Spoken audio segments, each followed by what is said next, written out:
Au Cameroun, l'armée reprend à Boko Haram la ville de Kerawa.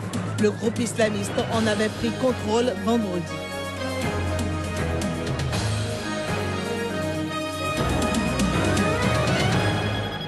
Nous nous intéresserons dans ce journal à la clinique de l'espoir contre le cancer du sein au Soudan, une initiative de Ania Fadl.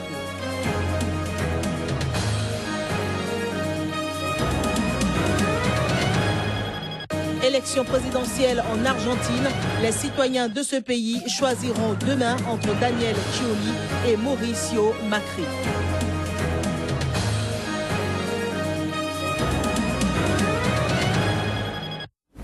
Un plaisir de vous retrouver pour cette nouvelle édition du journal sur SICA. Mesdames et messieurs, bonsoir. Ils ne sont désormais plus que 7, les candidats en lice pour le scrutin de dimanche en Côte d'Ivoire. L'ancien Premier ministre et ex-président de la BCEAO, Charles Konan-Banny, candidat indépendant, vient de se retirer de la course. L'annonce a été rendue publique lors d'une conférence de presse. Suivons à présent Charles Konan-Banny sur des propos recueillis par notre équipe en Côte d'Ivoire. Joaillier Tonji, Chris Paterna, Sémien et Juste Rizzo. Mes chers compatriotes, après avoir mené jusqu'au bout le combat pour amener nos responsables à épargner à la Côte d'Ivoire de nouvelles souffrances et de nouvelles frustrations, j'ai donc décidé, mes chers compatriotes, de ne plus participer à compter de cet instant, de ne plus participer au processus unique imposé à vous, mes compatriotes, aux Ivoiriens. J'ai décidé à partir de cet instant de me retirer. Alors que la campagne électorale battait son plein en Tanzanie, certains politiciens auraient recours à la sorcellerie pour assurer leur victoire. 4 mois après un rappel à l'ordre du ministère de l'Intérieur auprès des candidats aux élections générales de ne pas avoir recours à la sorcellerie pendant la campagne, Mathias Chikawe, le ministre de l'Intérieur, avoue que son annonce n'a pas eu vraiment d'effet. Suivez. Cette année, Dr Magnogno n'a pas besoin de potions magiques pour que ses affaires marchent. Pendant la campagne électorale, les politiciens affluent pour assurer leur succès aux élections, des politiciens qu'ils refusent de nommer.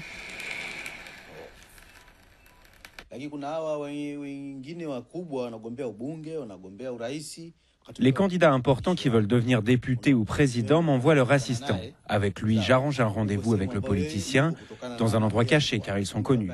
En ce moment, nous ne pouvons pas rompre le lien. Je suis toujours en contact avec eux jusqu'à la fin des élections.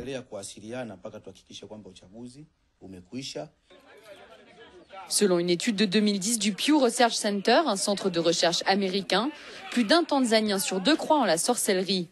Le pays s'élève donc au premier rang des 19 pays africains interrogés. Pourtant, les électeurs sont catégoriques. Officiellement, aucun n'a recours à la sorcellerie pour tenter de faire gagner son favori. Je ne crois pas aux sorciers parce que ce sont des menteurs. Ils te demandent beaucoup de choses, par exemple des chèvres, d'autres trucs, des poulets, de l'argent, et à la fin de la journée, t'as tout perdu. Il y a des gens qui vont voir les sorciers pour leur candidat, mais c'est impossible de savoir qui exactement, parce qu'ils gardent ça secret. C'est secret parce que si je vais voir une sorcière, c'est peut-être pour tuer quelqu'un. Ça ne peut pas exister au gouvernement, parce qu'un politicien gagne grâce à son action envers les citoyens et non grâce à la sorcellerie. En juin dernier, le ministère de l'Intérieur lance un avertissement aux politiques, pas de recours à la sorcellerie pendant la campagne électorale. Le but, éviter d'autres mutilations et meurtres d'albinos, victimes de croyances qui attribuent des vertus magiques à leurs organes. La sorcellerie est déjà punie par la loi depuis 1928. Les mesures s'enchaînent, mais leur effet reste limité. Je connais personnellement des politiciens et des hommes d'affaires qui ont recours à la sorcellerie.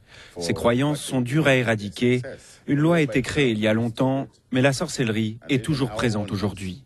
La loi ne peut pas l'arrêter, et nos avertissements non plus. Dr Magnogno, lui, assure déjà connaître le nom du futur président, mais refuse de le dévoiler. Verdict le 25 octobre. En Haïti, des partisans du candidat favori des sondages, Jude Célestin, manifestent et dansent dans les rues de Port-au-Prince à l'approche de l'élection présidentielle de dimanche. Les organisations de la société civile craignent pour la sécurité de la population lors de la journée de vote de dimanche, pendant laquelle les citoyens sont appelés à élire leur futur président. Les principales organisations haïtiennes d'observation électorale ont fait part lors d'une conférence de presse vendredi à Port-au-Prince de leur incertitude quant au travail des forces de l'ordre. Les Haïtiens sont appelés aux urnes dimanche pour le second tour des législatives, les élections municipales et le premier tour de la présidentielle. 2 personnes ont été tuées le 9 août déjà lors du premier tour des législatives. Les Haïtiens qui gardent le souvenir des violences qui ont marqué la majorité des élections depuis la chute de la dictature en 1986 sont réticents à participer au scrutin de dimanche. En Afrique du Sud, les étudiants manifestant contre l'augmentation des frais de scolarité peuvent désormais crier victoire. En effet, le gouvernement a accédé vendredi à leur requête à l'issue d'une réunion avec les leaders de la contestation et les responsables des universités. Suivez.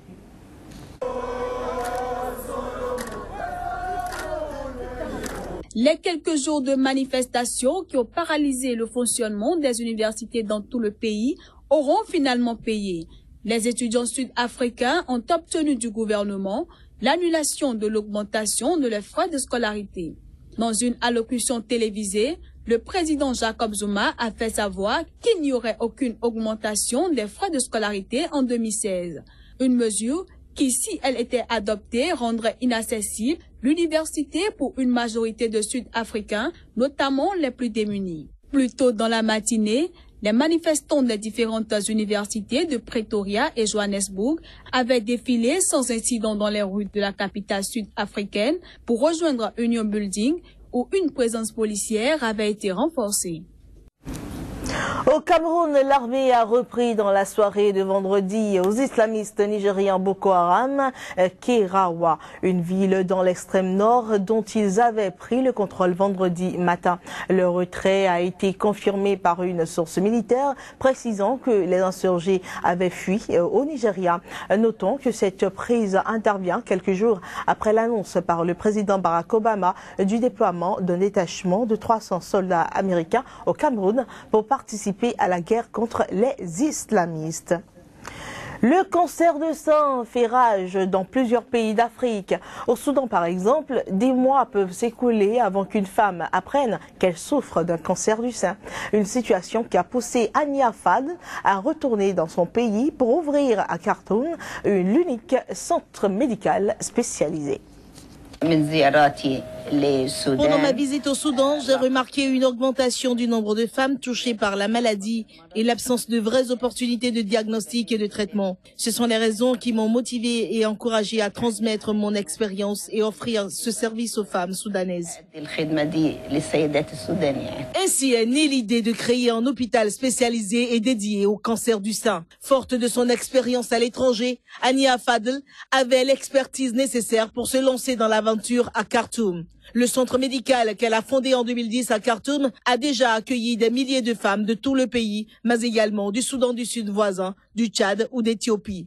Ce n'est pas pour autant que la tâche lui a été facile. En vérité, ce n'était pas facile, car au début, nous devions commencer avec des standards élevés, les mêmes que ceux avec lesquels je travaillais dans les hôpitaux au Royaume-Uni. Nous devions construire un bâtiment spécialisé. Le plus souvent, de nombreuses Soudanaises sont diagnostiquées à un stade déjà avancé de la maladie. Cette femme de 49 ans a dû attendre des mois pour que son cancer du sein, qui s'est propagé au foie, soit détecté. Dans les couloirs de cette clinique à but non lucratif, Aïda Abdullah raconte l'histoire de son cancer. J'ai senti une douleur dans la partie gauche de ma poitrine, une douleur forte. Je suis allée chez le médecin et il m'a dit que c'était une infection à cause de l'humidité, que c'était une fatigue musculaire. Il n'était pas capable de savoir quoi que ce soit sur la maladie. Ils ont fait des radios de la boule que j'avais dans la poitrine et je ne savais pas que c'était là. J'ai été très surprise et très en colère contre le médecin. Ils ont fait un prélèvement et m'ont dit de revenir après une semaine. Je suis revenue et ils m'ont dit que la boule n'était pas normale. L'objectif de ce centre est que les patientes qui peuvent s'offrir les traitements nécessaires participent au financement des soins de celles qui ne le peuvent pas, comme Aïda Abdullah, dont toute la chimiothérapie et 80% de la chirurgie ont été prises en charge par le centre. Nombre de femmes qui fréquentent l'établissement n'ont pas de quoi s'acquitter des $50 nécessaires à une mammographie. Le problème du dépistage tardif et de la pénurie d'infrastructures spécialisées dans le traitement du cancer du sein touche de nombreux pays en voie de développement. Ania Fadel s'apprête à quitter son centre pour quelques jours. Elle part recevoir la semaine prochaine à Londres la décoration d'officier de l'Empire britannique. Au Bangladesh, au moins une personne a été tuée et près de 80 autres blessés ce samedi donc dans un attentat à la bombe contre le principal lieu de culte chiite de Dhaka.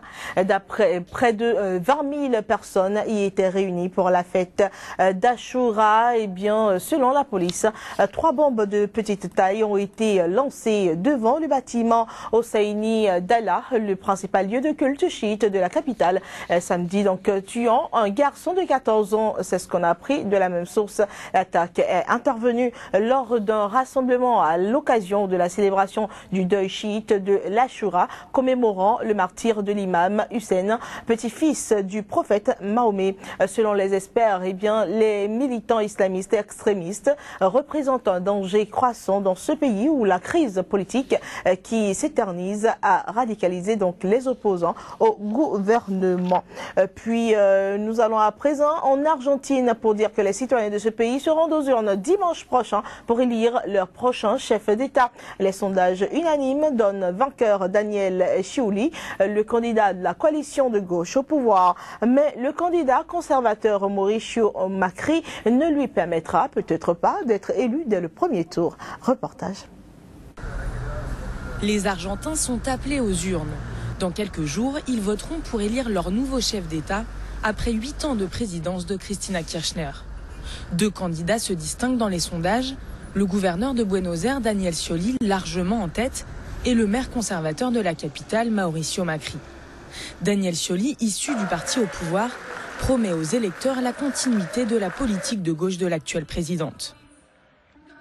Que el pueblo argentino no quiere una marcha atrás, no quiere volver a empezar, no quiere el ajuste, no quiere el endeudamiento. Les Argentins ne veulent pas revenir en arrière. Ils ne veulent pas tout recommencer. Ils ne veulent pas de dette, de coupes budgétaires. Ils ne veulent pas que les variables de l'économie soient les vieilles recettes du passé. Ils veulent qu'à partir des victoires passées, nous continuions d'avancer. Le meilleur reste à venir. Les 2 rivaux ont en commun de venir du monde des affaires et le sport. Daniel Scioli est un ancien champion de bateau de course. Il a perdu le bras droit au cours d'une compétition, mais reste un sportif assidu. J'ai toujours fait du sport depuis petit, de la natation, du basket, du tennis, du paddle, du bateau de course et maintenant du foot en salle. Quant à Mauricio Macri, il s'est fait connaître comme président du club de football Boca Juniors. C'est le favori des chefs d'entreprise et des ultralibéraux. Il promet d'éliminer le contrôle des changes et les restrictions aux importations. Ça fait 4 ans qu'il n'y a pas de croissance, pas de nouvelles opportunités. Nous allons remettre le pays en marche. Comment ? En lançant le plus important plan d'infrastructure de l'histoire. Le prochain président de la 3e économie d'Amérique latine héritera d'un pays affichant une inflation de 30%, une économie au ralenti, mais riche en ressources naturelles. L'un des grands défis sera de redonner confiance aux investisseurs étrangers.